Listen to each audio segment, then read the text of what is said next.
Another year of watching way too many movies.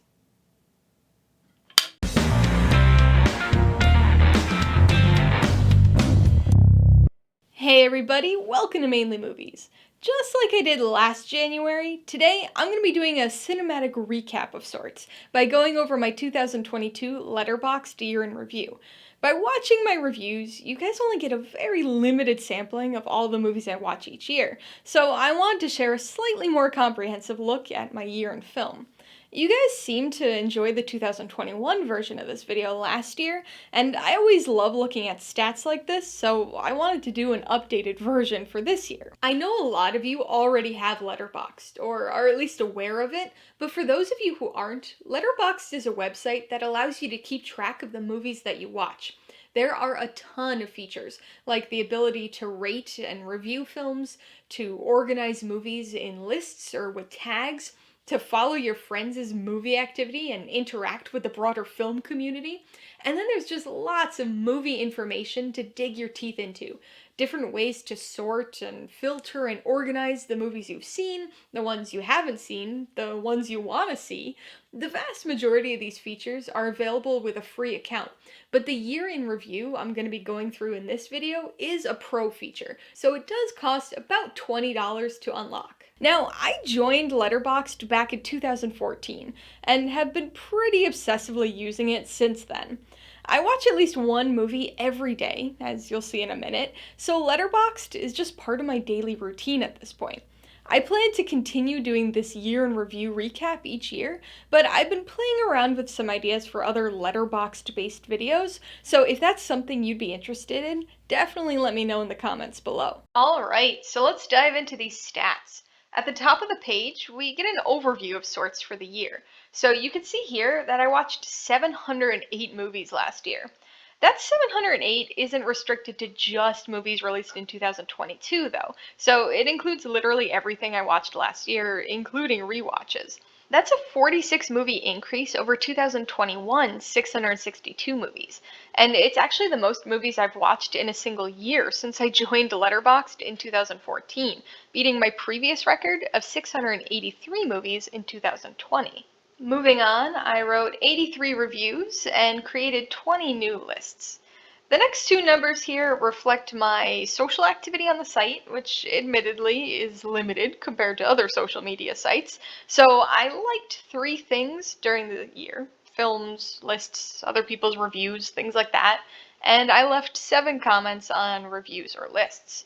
The last number here is the number of hours I spent watching movies last year. This is an underestimated approximation since it doesn't take into account extended cuts or the like, but 1,237.1 hours comes out to a little more than 51 and a half days of movie watching. So I literally spent about 14% of my time last year actively watching movies. Moving down the stats page, we hit the films by week section. This histogram gives an interesting temporal overview of the year, including any spikes and dips in the number of movies I watched in a given week. A couple sections of note. Late January and early February have some spikes because I was catching up on award screeners. And week 10 here saw a bit of a spike because that was the week I watched all of the Oscar-nominated short films. Week 36 and 37 are pretty high because that was right in the middle of my coverage of the Toronto International Film Festival. And then we see some spikes towards the end of the year when I had a little bit of extra time and several Blu-ray box sets I was trying to make my way through before the end of the year, with my most prolific being week 48 with 26 movies, which interestingly ties the number of my most prolific week in 2021. Like I mentioned before, I watch at least one movie per day, so the lowest weeks on the graph have 7 films, with the exception of the goofy little week 53 here, which was literally just December 31st. Still managed to come close on that one though. Next, we get a nice monthly and weekly average to really showcase my insanity, and then another histogram breaking down all of my watched movies by day of the week. There's really not a huge difference among the days here, but there is a little bit of a spike on the weekends, which makes sense, since that's when I'm not working my day job. Moving along, we've got the Milestones section. So the first film I watched on January 1st was Licorice Pizza. I saw it in the theater, and I actually did a double feature that day. As soon as I got out of Licorice Pizza, I went back to the lobby and bought a ticket for The Tragedy of Macbeth. The next section here is my most watched movies during the year. I don't usually obsessively rewatch films throughout the year, but my max of 4 here is actually double what my max was last year. So I did do a bit more rewatching than usual this year, especially when it came to the Harry Potter franchise. I rewatched the entire franchise last January because I was home for the holidays and realized that my dad had only ever seen like 4 of the movies. And then throughout the year, they were just constantly on TV, so I watched them a few more times. My last film of the year was Marathon on December 31st. Throughout December, I was finally working my way through my 100 Years of Olympic Films Criterion Blu-ray box set, and Marathon is the official documentary for the 1992 Summer Olympics in Barcelona. Next, we've got genres, countries, and languages. As usual, US dramas and English were by far the leader here. Lots of movies are tagged as dramas, so it kind of gets an unfair advantage, but comedies, action, adventure, and thrillers really weren't that far behind. In terms of countries, the UK was second, which is pretty typical for me, with some of my other typical countries rounding out the top 10. However, Sweden was a little higher than normal because I finally watched my Ingmar Bergman Criterion box set. As for languages, I actually had a little variation from my usual Spanish and French runners-up, though once again this can be attributed to box sets. The Ingmar Bergman box set for Swedish, and the Godzilla Criterion box set for Japanese. So this one, swords, adventure, battle, fantasy, or fighting, was almost exclusively Harry Potter movies. Then monster, creature, dinosaur, scientist, or beast was largely a mix of Godzilla and Jurassic Park movies. The nano-genre side highlights specific subgenres and kind of genre adjectives. So just glancing through some of my top nano-genres, it seems like I watched a lot of movies with action, battles, and explosives. Moving on, we reach what Letterboxd calls the breakdown section. So this begins with a series of pie charts, the first of which showing the number of 2022 releases versus older films. I'm still working on 2022 catch-up, so this number would already be a bit different if it included films watched this year. But last year, only about 14% of the movies that I watched were new releases, with 86% of films being from 2021 or earlier. This is about on par with my percentages from 2021. The second chart shows my number of first-time watches versus rewatches, and includes movies released in any year. At just over 68%, first-time watches reigned supreme this year, with only about a third of my movies being rewatches. Again, almost identical to my numbers from the previous year. And the third pie chart here looks at my reviewing percentages.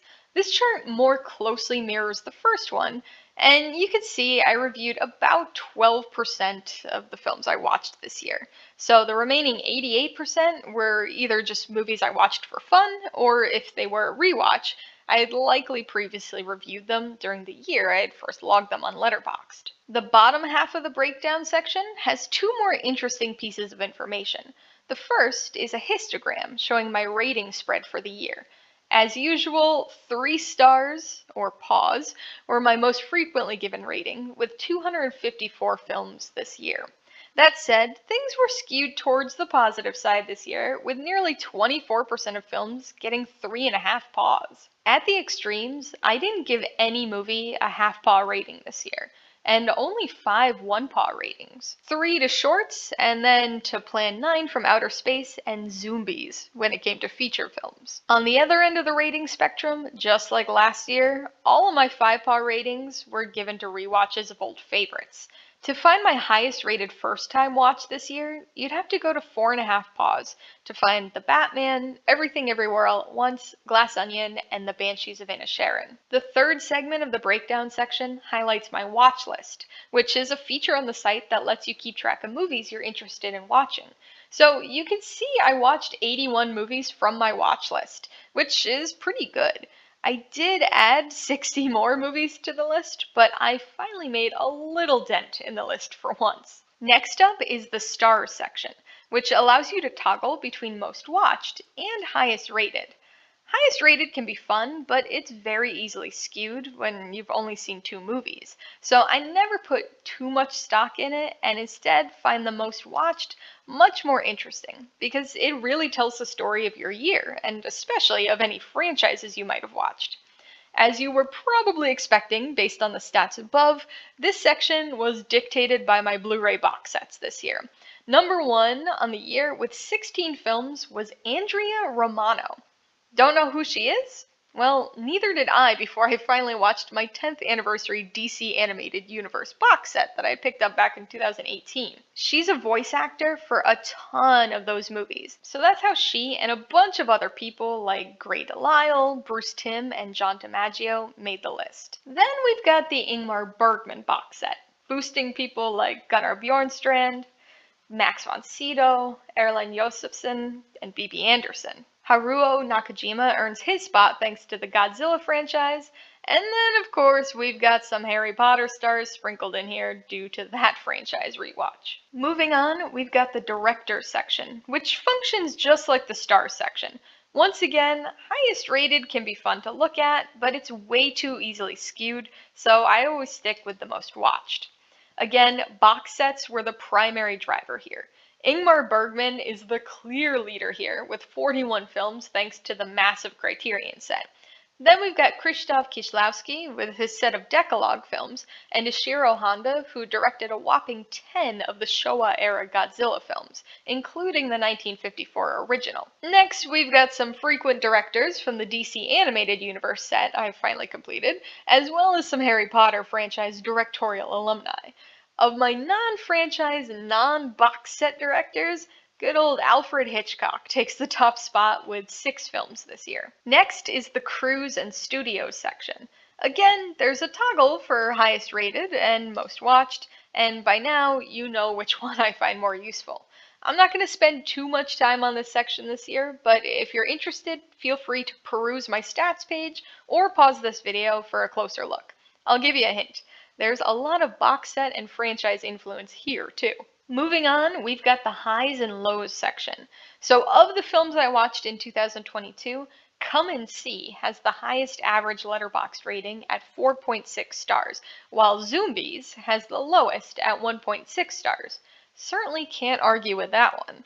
The Batman was the most popular of my watched films on the platform, whereas the most obscure movie that I watched doesn't even have a poster on the website. But if you're interested, it was a 1955 short film called Golden Glamour that I caught after a film I watched on TCM. I am one of only 5 people to have logged this short on Letterboxd during any year. The next section just shows a visual representation of all the films I watched in 2022 in reverse chronological order. So kind of just a wall of posters, which you can expand if you are interested. Finally, the last section is the world map, which shows the country production for all of the movies I watched in 2022. As we saw in the earlier section of the stats page, the US solidly holds the #1 spot for me, with 487 movies.